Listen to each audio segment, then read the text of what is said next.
This morning, Yeti at Large is responding to one of my favorite independent journalists, Ryan Matta, and he was asking for help forming 5 questions to ask at this year's CPAC. Hi, and welcome to Yeti at Large. This is a channel focused on making the most out of what you have, no matter where you're at. Thanks for tuning in and helping out. I hate to ask, but since you're here, would you please subscribe, like this video, share this channel with a friend. We earn 1 viewer at a time here, and I'd have it no other way. I'm very grateful you're here. If you have a comment or an idea or a request, please leave it down below. I woke up this morning with a community post from Ryan Matta. If you're not following him, it's a great channel. He's got tens and tens of thousands of subscribers, hundreds of videos, and millions of views. He was asking for ideas for the 5 questions that he wants to ask of every candidate and individual he gets to interview at this year's CPAC. Now, I applied for media credentials for CPAC, but I'm very small and I'm new at this, and I haven't received a response yet. I've also applied for media access to the current Arizona governor, have not received a response yet. I have in the past interviewed candidate Kari Lake and conducted several commentaries on current events and topics. We're somewhat apolitical here because we're driven by principles, and that helps us avoid fad language, trends, and petty affiliations. Without much ado, I want to keep this short. Ryan, here are my 5 questions. And I'll tell you, this stems from a place of what I think is most important, what people have told me what's most important. And it comes down to follow the money and length of public service. Thomas Jefferson and the Founding Fathers truly believed that elected public service was a season, a term. It was never meant to be a career. You left your private life, you served your countrymen, and then you went back to your private life. And now we have people that are spending dozens and dozens of years in office, and that gives them time to develop unpublished affiliations and priorities, things that may be important to them that aren't necessarily important to their constituents. History lesson for you, and it's real short. It's the 22nd Amendment.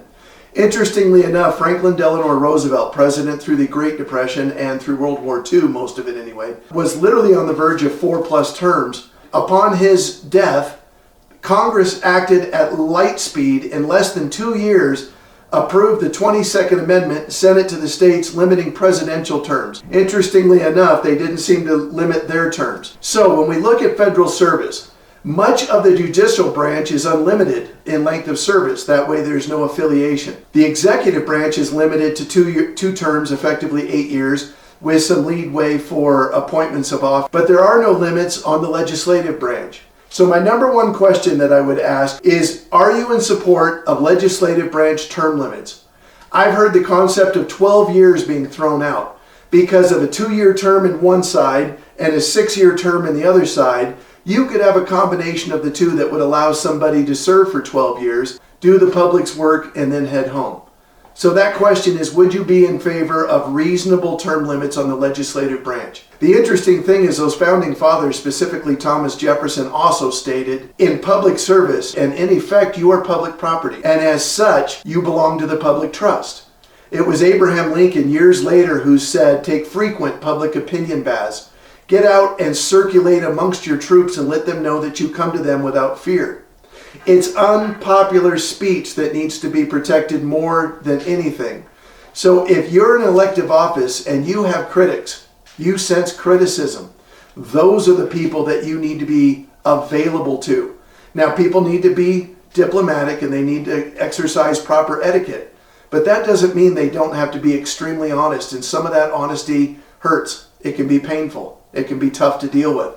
And that requires that you wear your heart on your sleeve and you consistently demonstrate profound respect for life in all conditions and in all stations. Question number 2 deals with budget, with the money.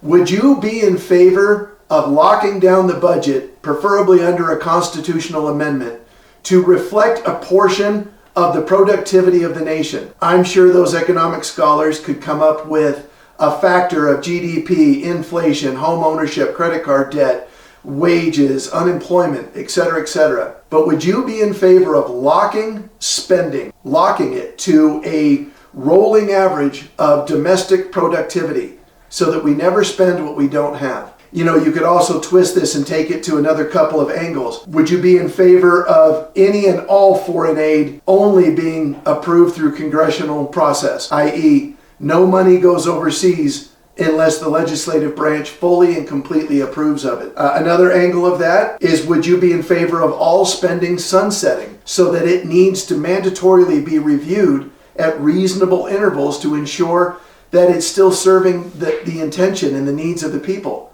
Things change. When we say that we want spending for a coveted program, fill in the blank here, it doesn't mean that we want to rip away protection from seniors or medical care or food support for the needy or clean air and clean water. What it means is we want to make sure that we're looking at that. Honestly, many times spending in a few short years goes in the wrong direction and it's no longer serving the purpose. So we're not helping people in the manner intended, and we're now wasting our money. So those are a couple of angles for the budget. Question number 3, border security. Would you be in favor of fully securing the border, north, east, west, and south? The border represents a humanitarian crisis. Sadly, those most affected from it are those that can least defend themselves. There's a public health crisis. There's the fiscal crisis, the effect of a tidal wave of low-income earners affecting those jobs and affecting the people here who are already occupying those low-income brackets. There's clearly a security because you want to know who's coming across the border. I think of the Cuban boat people in Florida in the 80s. And then there's the ecological, the environmental disaster. Now, I grew up close to the border and I've been across it many, many times. I've seen the ecological disaster that's being created down there. Having that uncontrolled has a direct harm to the environment, the economy, public health, and humanity. Number 4, health insurance. In 2008, when the housing crash took place, all of a sudden we had a lot of pressure placed on health insurance, mandatory health insurance, different health plans. We are left a decade and a half later with health insurance that costs exponentially more than it did before and serves people much, much less. I have health insurance I can barely afford and barely use. Why do we not have free market interstate health insurance? Why can I not buy a plan on the free market, competitive pricing from any state I want? Why is it locked down to prevent me and limit my choices, keep costs very high, and services very low? Would you be in favor of free market health insurance? If doctors and providers had to compete in the free market, quality of service and access to service would go up and cost would go down. And in number 5, kind of comes back to money. Would you be in favor of a complete ban of insider trading by effect for elected officials utilizing any information that they gain in their official capacity to invest?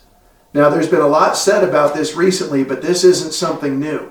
I struggle to understand how somebody with a set salary in public service suddenly, after 8, 12, 16, 24 years, comes out of that public service infinitely more wealthy than they were when they went in. Would you be in favor of banning any of those types of trades while you're in public service? So those are my 5 questions. Lord knows anyone's watched this channel, I could ask 20 more. But the point is, follow the money, limit the service, and ensure we're following the law. That's pretty simple stuff. And what I've discovered is that if somebody has no unpublished affiliations, no unpublished agendas, that their job is as stated, representative, senator, congressman, governor, mayor, dog catcher, you name it. If they're doing the job as published, they're transparent and available to their people, especially the critics, I think things would get better. If I get magically CPAC credentials at the 9th hour and I can show up on the floor next to you, Ryan, those are the kind of questions I would ask. Since I don't think that's going to happen, take those 5. Maybe there's something in there you can use. You got your hands full. This is an important year, and I'm very happy that you got those credentials and you're going to be there.